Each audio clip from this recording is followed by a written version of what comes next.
राम दोस्तों, राम जी ने क्यों रखा था नवरात्रि का व्रत, जानिए। नवरात्रि का व्रत भगवान श्री राम ने भी रखा था।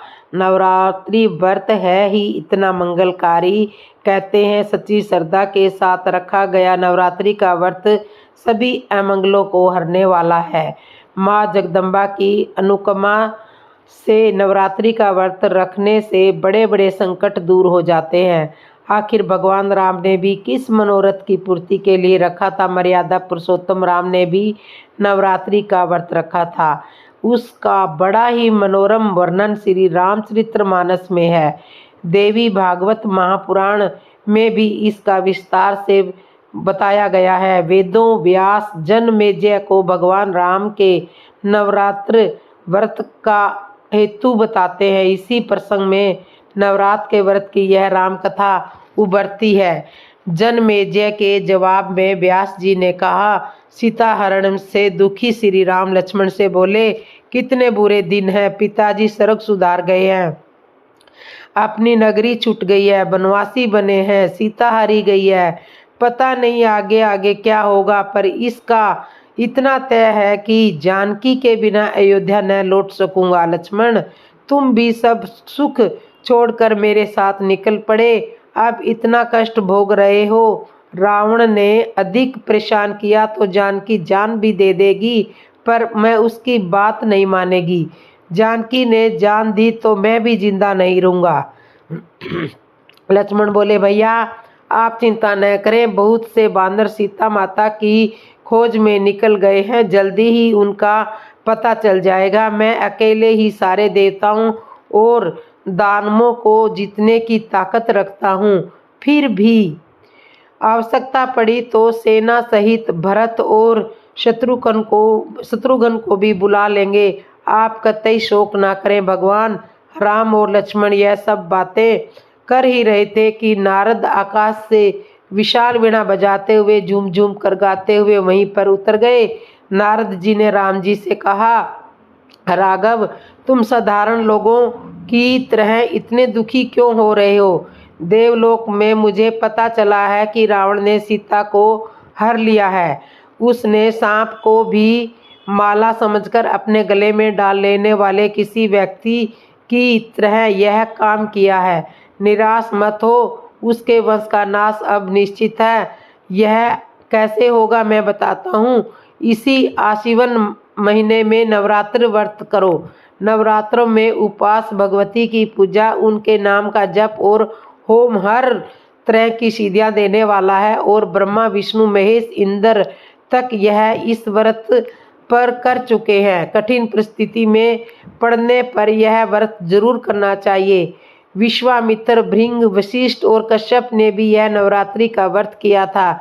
वे सब माँ भगवती की कृपा से अपने ऊपर आई विपत्ति को टालने में सफल रहे। इसलिए आप रावण के वध के लिए इस व्रत को जरूर करें। भगवान राम ने कहा, मुनिवर, मैं यह नवरात्र व्रत करूंगा, पर पहले आप मुझे इसके करने की विधि बताने की कृपा करें कि इनका व्रत मैं करूंगा वो कौन सी देवी है, उनका क्या प्रभाव है, वे कहाँ से अवतरित हुई है। श्री राम के सवाल पर नारद जी ने माँ भगवती के बारे में कहा, उनकी महिमा अनंत है, जिनको कह सकना कठिन है। उनके अनगिनत नाम है। वह आदि शक्ति देवी है जो हर जगह हमेशा विराजमान रहती है, और यही देवी तीनों लोकों की सृष्टि करती है।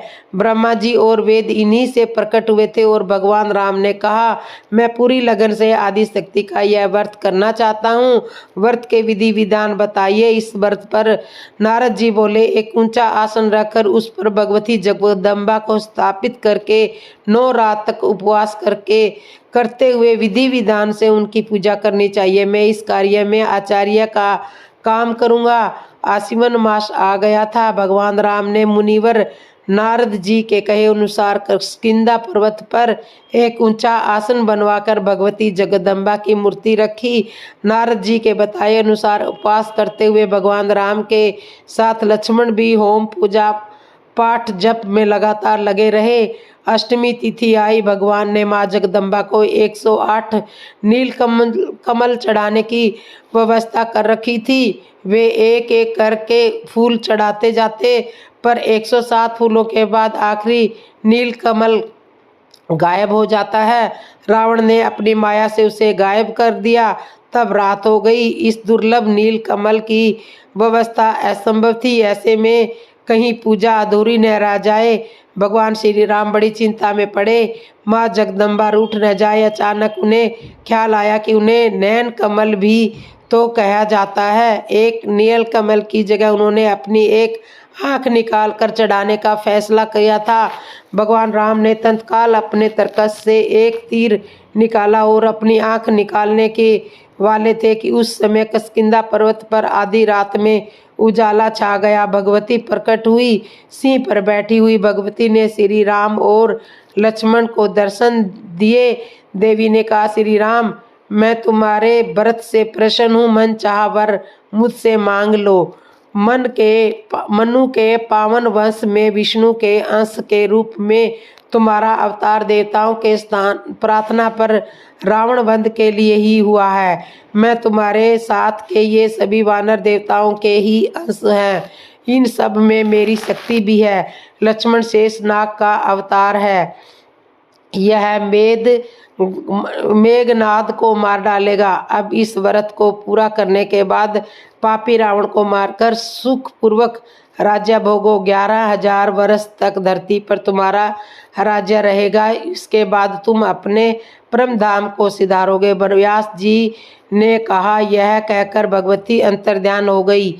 भगवान श्री राम बहुत प्रसन्न हुए। नवरात्रि व्रत समाप्त करके दशमी के दिन भगवान राम लंका को चले। मंगल की कर कामना करूं सदा गुणगान, मेरे मन मंदिर बसहु दशरथ पुत्र श्री राम। तो इस तरह से श्री राम जी ने भी नवरात्रि का व्रत किया था। राम जी ने अवतार क्यों लिया, जानिए। राम जी ने अवतार क्यों लिया, इसकी कई कहानियां हैं, जिनमें से एक यह है।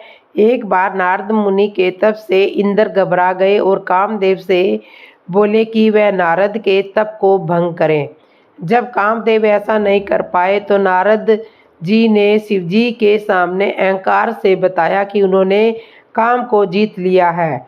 तब शिवजी ने उन्हें यह सलाह दी कि यह बात विष्णु जी को मत बताना, पर नारद जी को तो अहंकार था, इसलिए उन्होंने विष्णु जी को यह कहानी सुना दी। भगवान ने सोचा, मेरे भक्त नारद के मन में अहंकार आ गया है। अगर इसके अहंकार का नाश नहीं किया गया तो इसका सर्वनाश हो जाएगा। इसलिए विष्णु जी ने एक सुंदर नगर रचा और विश्व मोहिनी नामक रूपवती कन्या भी बनाई, जिसके स्वयंवर में असंख्य राजा गए। नारद जी भी विश्व मोहिनी पर मोहित हो गए। नारद जी जानते थे कि वे सुंदर नहीं है, लेकिन वे उस कन्या पर बहुत ज़्यादा मोहित थे। उन्होंने विष्णु से प्रार्थना की कि हे भगवान, अपना रूप मुझे दे दो ताकि वह राजकुमारी मेरे ही गले में वरमाला डाल दे। इस पर विष्णु जी बोले, जिसमें आपका परम हित होगा हम वही काम करेंगे। जिस तरह रोगी कोई नुकसान देह चीज खाने को मांगता है तो वैद्य उसे नहीं देता, उसी तरह ईश्वर भी अपने भक्तों को गलत चीज नहीं देता। इसी कारण विष्णु जी ने नारद जी की सकल सुंदर ने बनाकर बंदर जैसी बना दी। भगवान विष्णु भी वहां राजा के वेश में पहुंचे और विश्व मोहिनी ने उनके गले में जयमाला डाल दी। बाद में नारद जी ने जब जल में अपनी परछाई देखी तो उन्हें दिखाई दिया कि विष्णु जी ने उनका चेहरा बंदर जैसा बना दिया। इस बात पर क्रोधित होकर नारद जी ने भगवान को श्राप दिया कि आपने हमारा रूप बंदर जैसा बनाया है, इसलिए बंदर ही आपकी सहायता करेंगे। मैं जिस स्त्री को चाहता था उससे आपने मेरा वियोग कराया, इसलिए आपको भी स्त्री के वियोग में दुखी होना पड़ेगा। अरण्य कांड में नारद जी ने रामचंद्र जी से पूछा कि आपने किस कारण विश्व मोहिनी से मेरी शादी नहीं होने दी। तब प्रभु ने कहा कि मैं सदा अपने सच्चे भक्तों की वैसे ही रखवाली करता हूँ जैसे माता बालक की रक्षा करती है। मेरा भक्त केवल मेरे भरोसे रहता है, इसलिए उसे सभी तरह के कष्टों से बचाने की जिम्मेवारी भी मुझ पर ही रहती है। काम, क्रोध, लोभ और मद तो मोह यानी अज्ञान की प्रबल सेना है।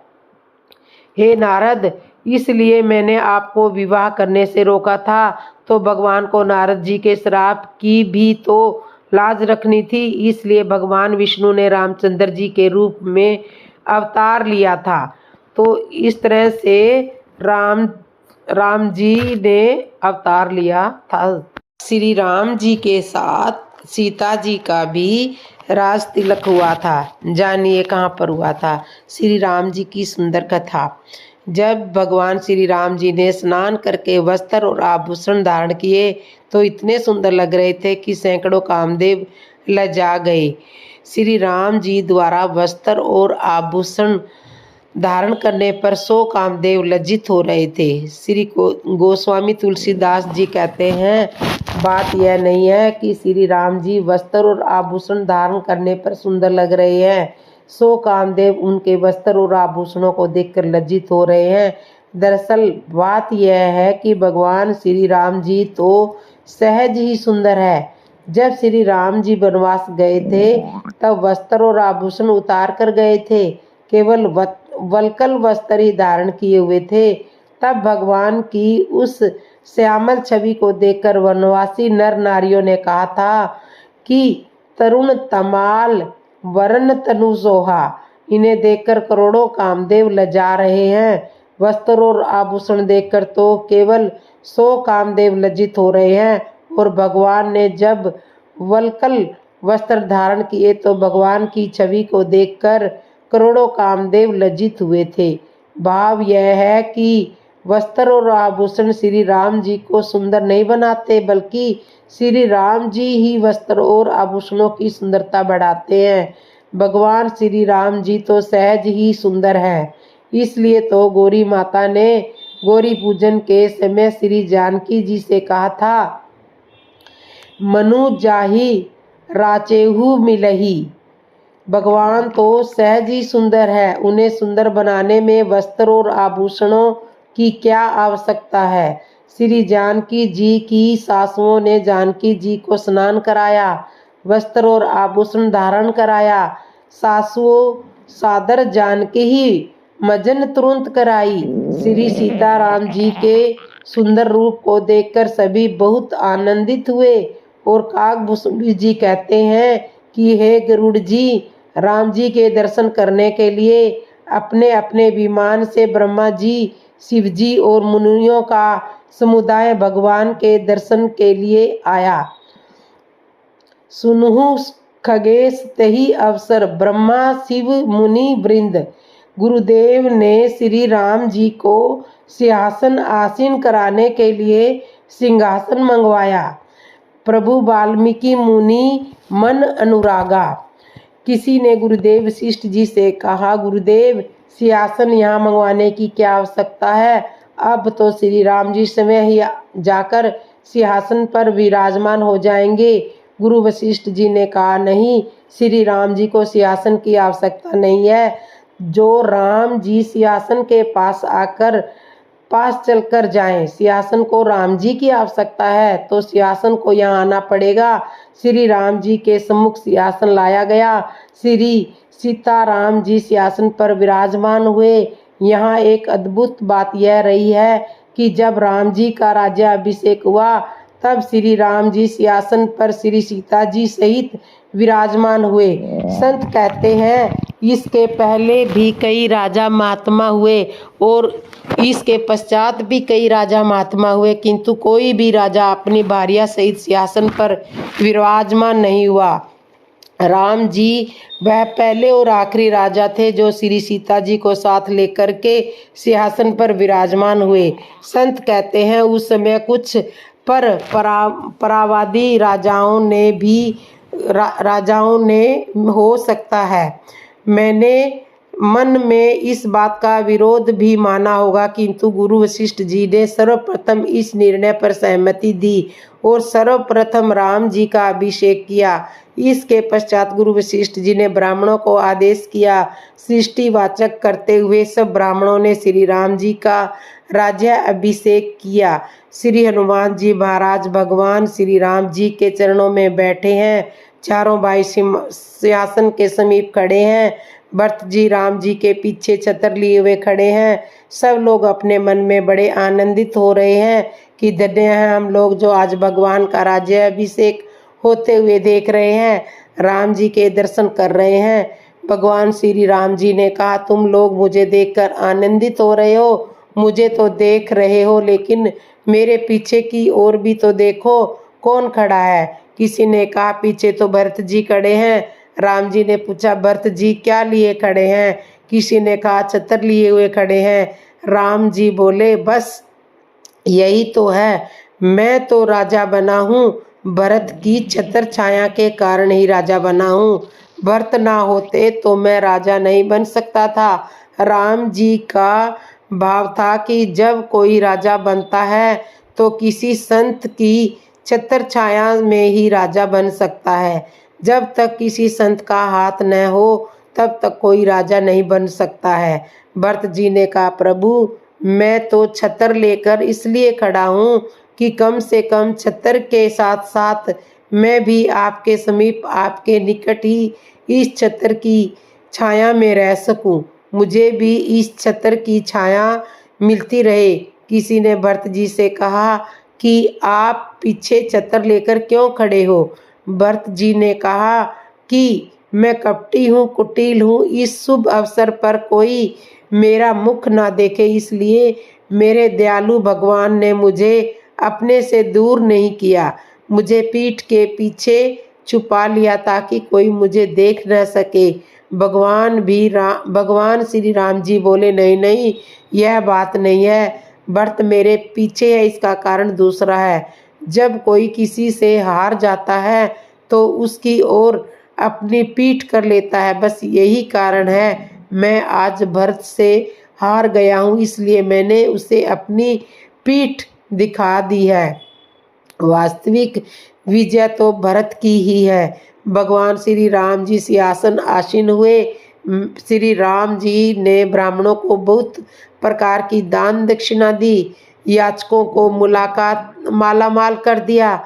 भगवान को सिंहासन पर विराजमान देखकर देवताओं ने भी नगाड़े बजाए, बहुत ज़्यादा आनंदित हो रहे हैं। काकभूषुंडी जी कहते हैं, हे पक्षीराज गरुड़ जी, भगवान नाम की यह पावन कथा वैदिक, दैविक, भौतिक तीनों पापों का हरण करने वाली है। जो मनुष्य निष्काम भाव से इसे सुनते हैं, गाते हैं, वह अनेक प्रकार के सुख और संपत्ति पाते हैं, इसमें संशय नहीं है।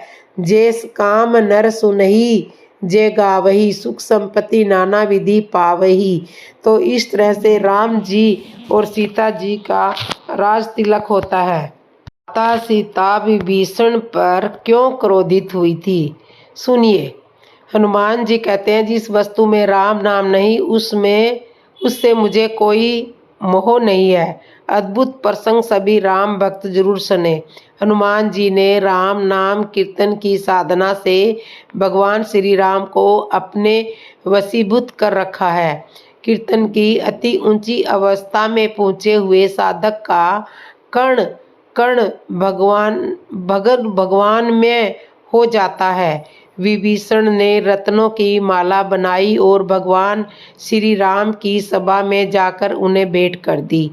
भगवान ने उस सुंदर माला को, जिसके प्रकाश एवं सौंदर्य से सारे सभासद मुग्ध थे, अपने पास रखकर सभासदों से पूछा कि यह अनुपम माला किसे दी जाए। सभी सभासदों ने एक मत से कहा कि यह माला हनुमान जी को मिलनी चाहिए, क्योंकि भगवान को सबसे अधिक प्रिय हनुमान जी ही हैं। राज्याभिषेक समारोह के उपहार के रूप में समय प्रभु श्री राम ने यह माला हनुमान जी के गले में डाल दी। उस समय हनुमान जी भगवान की विजय और उनके सिंहासन आसीन होने के उत्साह में राम नाम कीर्तन में मग्न होकर नाच रहे थे। गले में माला डालने से उनका ध्यान टूटा और उनकी दृष्टि माला पर गई। हनुमान जी के मुख के भाव थे, प्रभु ने यह क्या अद्भुत वस्तु दे दी, मैं इसका भला क्या करूँगा। हनुमान जी ने कंठ से वह मणिमाला निकाली और दोनों हाथों से मस्तक पर लगाया और राज्यसभा में एक किनारे पर जा बैठे। घुमा घुमा फिरा फिरा कर उसकी मणियों को देखने लगे, लेकिन उसके किसी भी दाने पर राम नाम अंकित नहीं था। हनुमान जी उन अमूल्य मणियों को अपने लिए अनुपयोगी मानकर अपने ब्रिज के समान दांतों से तोड़ तोड़ कर फेंकने लगे। सभा में सभी लोग हंसने लगे और किसी ने मंद स्वर में कहा, वानर इन रत्नों का मूल्य क्या जाने। जिस वस्तु में राम नाम नहीं वह वस्तु तो 2 कौड़ी की भी नहीं है, उसके रखने से क्या लाभ। अयोध्या के भरे दरबार में यह बात हनुमान जी ने कही। विभीषण उन अमूल्य मणियों की दुर्गति सहन नहीं कर सके। उन्होंने हनुमान जी से पूछा, आप देवताओं को भी दुर्लभ इन अत्यंत मूल्यवान मणियों को क्यों नष्ट किए दे रहे हो। इनमें एक एक मणि स्वर्ग की समस्त संपत्ति से अधिक मूल्यवान है। हनुमान जी ने उत्तर दिया, राम नाम रहित मणियां तोड़कर फेंकने लायक ही है। इनमें न तो श्री सीताराम का साकार विग्रह है और न ही उनका नाम। इन मणियों की मूल्यवंतता ही मैं दृढ़ ढूंढ रहा हूँ। सृष्टि में मेरे स्वामी नाम और दिव्य रूप के अतिरिक्त और कुछ भी मूल्यवान नहीं है। विभीषण ने उनसे चिढ़कर हंसते हुए कहा कि क्या आपके विशाल शरीर में भी श्री राम नाम अंकित है। हनुमान जी ने विश्वासपूर्वक स्वर में कहा, देखा तो मैंने भी नहीं है, पर आप ठीक कहते हैं, मुझे देख लेना चाहिए। जिस वस्तु में राम नाम न हो वह देखने चुने और रखने योग्य हो ही नहीं सकती। कोई समझ नहीं सकता कि हनुमान जी क्या करने जा रहे हैं। भावुक हनुमान जी ने तुरंत शरीर की त्वचा और वक्षस्थल को अपने ब्रिज नाखूनों से चीर कर देखा तो उनके रोम रोम में राम यह परम दिव्य नाम अंकित था और उनके हृदय में जानकी नंदिनी जनक नंदिनी के साथ श्री राम जी विराजमान थे। यह देखकर सभी आश्चर्यचकित रह गए। राजसभा में उपस्थित सभी के कंठ से निकला, जय श्री राम। श्री राम में रामदूत हनुमान की जय। विभीषण दौड़कर पवन कुमार के चरणों में गिर पड़े। भगवान ने हनुमान जी को हृदय से लगा लिया। प्रभु श्री राम के कर कमलों के स्पर्श से उनका शरीर पहले जैसा हो गया। जनक नंदिनी ने रोषपूर्वक विभीषण को बंदी गृह में डालने के लिए कहा, पर श्री राम ने विभीषण को यह कहते हुए क्षमा कर दिया कि ये राक्षस राज भी अपने ही है। हनुमान जी ने यह कहते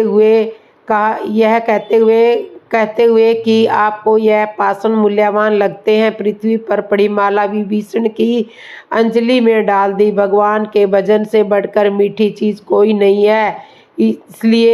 इसलिए भक्त निरंतर भगवान के भजन में मस्त रहता है। वाल्मीकि रामायण के अंत में आता है कि भगवान श्री राम के स्वधाम पधारने के समय हनुमान जी ने पृथ्वी पर तब तक रहना स्वीकार कर लिया था जब तक कि राम कथा का अस्तित्व रहेगा। राम नाम के बल से असंख्य रूप धारण करने की सिद्धि प्राप्त होने से वे राम नाम रूपी रस के लिए जहाँ जहाँ राम कथा होती है वहाँ सजल नेत्रों के साथ प्रेम सागर में हिलोरे लेते हुए विराजमान रहते हैं। लंका विजय के बाद श्री राम लक्ष्मण व सीता जी के साथ हनुमान जी भी अयोध्यापुरी आ गए। अवधपुरी में ही वे श्री राम की सेवा करते हुए निवास करने लगे। श्री हनुमान श्री राम के सिंहासन के पादपीठ के पास दक्षिण में वीरासन में बैठे रहते। भगवान श्री राम के राज्याभिषेक के बाद एक दिन माता जानकी ने वात्सल्य भाव से हनुमान जी से कहा, कल मैं तुम्हें अपने हाथों से भोजन बनाकर खिलाऊंगी। हनुमान जी के आनंद का क्या कहना। जगत माता सीता स्वयं अपने हाथों से भोजन बनाकर खिलाए, ऐसा सौभाग्य किसे मिलता है। दूसरे दिन जनक नंदिनी सीता ने अनेक प्रकार के स्वादिष्ट व्यंजन बनाए और हनुमान जी को आसन पर बिठाकर परोसने लगी। माता के स्नेह से भाव विभोर होकर हनुमान जी ने बड़े प्रेम से भोजन करने लगे। माता सीता जो कुछ भी थाली में परोसती वह एक ही बार में हनुमान जी के मुख में चला जाता। माता की रसोई का भोजन समाप्त होने को आया पर हनुमान जी के खाने की गति कम नहीं हुई। माता जानकी बड़ी चिंतित हुई कि अब क्या किया जाए।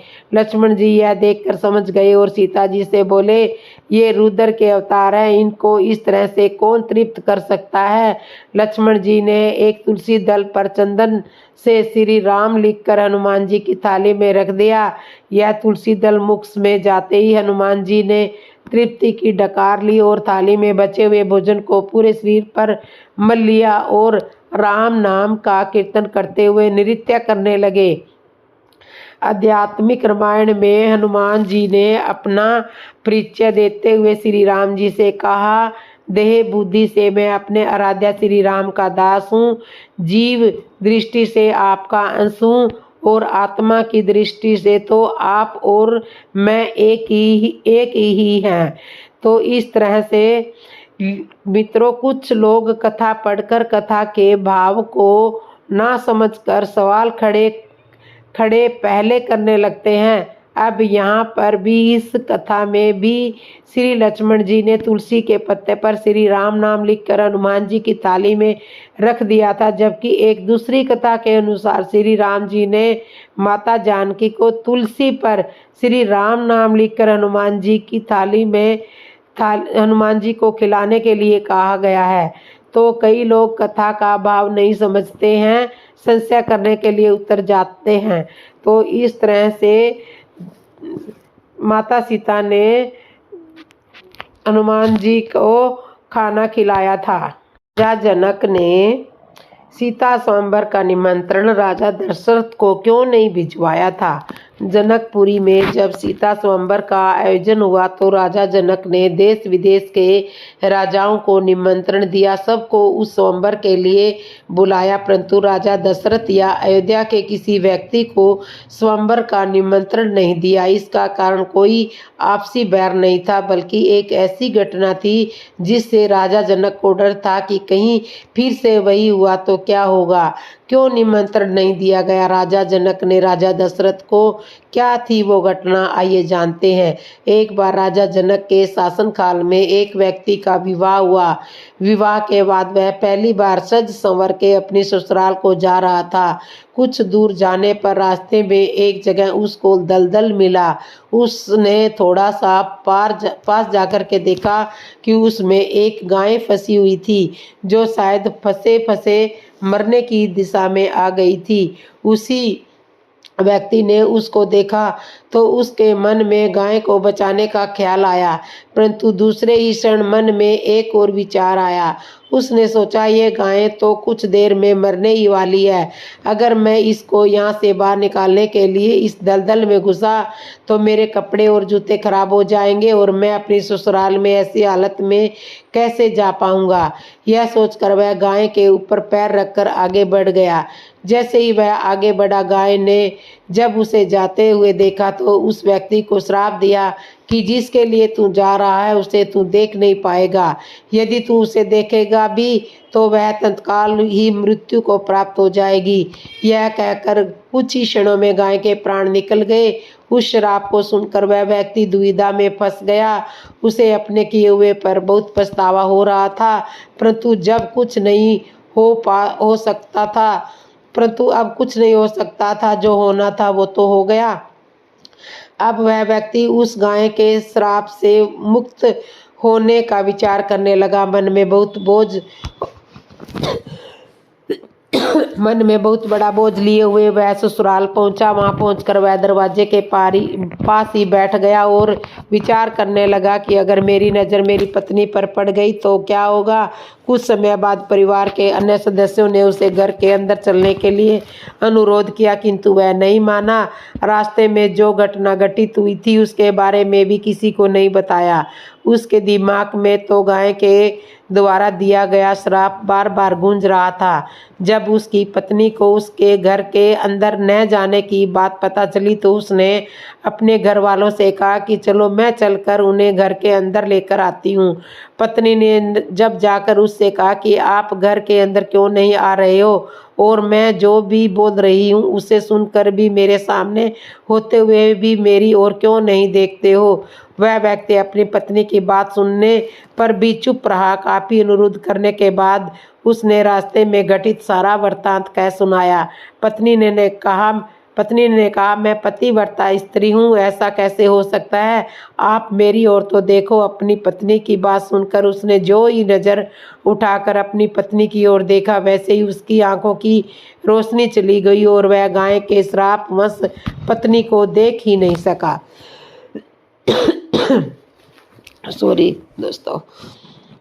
उस व्यक्ति की पत्नी भी पतिव्रता थी, उसी कारण उसकी मृत्यु भी नहीं हुई। यह देखकर पत्नी अपने पति को साथ लेकर राजा जनक के दरबार में गई। वहां जाकर उसने सारा वृत्तांत कह सुनाया।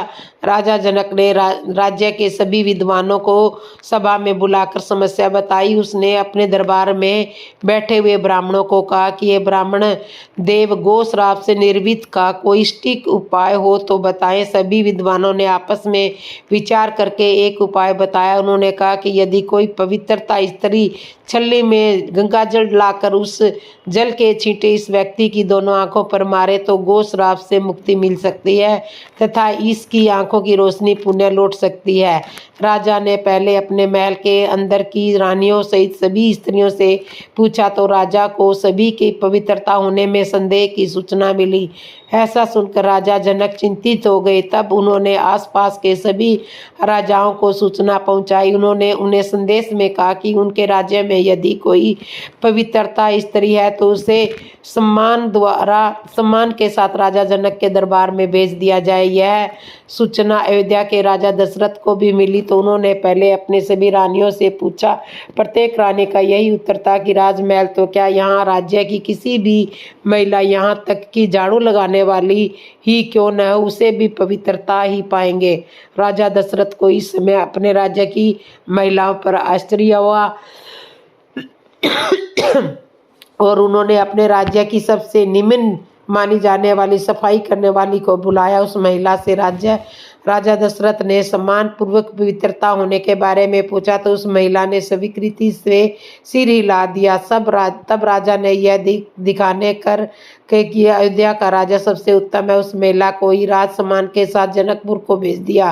राजा जनक ने उस महिला का पूर्ण राजसी ठाट बाट से स्वागत किया, वह सम्मान किया। तब राजा ने उस महिला को समस्या बताई, साथ ही ब्राह्मणों द्वारा जो उपाय बताया गया था वो भी बताया। महिला ने राजा को उस कार्य को करने की स्वीकृति दे दी। अगले ही दिन महिला चलनी लेकर गंगा किनारे गई। वहां पर पहुंचकर उसने प्रार्थना की, हे गंगा माता, यदि मैं पूर्ण पतिव्रता हूँ, यदि मैंने अपने तन और मन से अपने पति को ही परमेश्वर माना हो तो गंगा जल की एक भी बूंद चलनी से नीचे नहीं गिरनी चाहिए।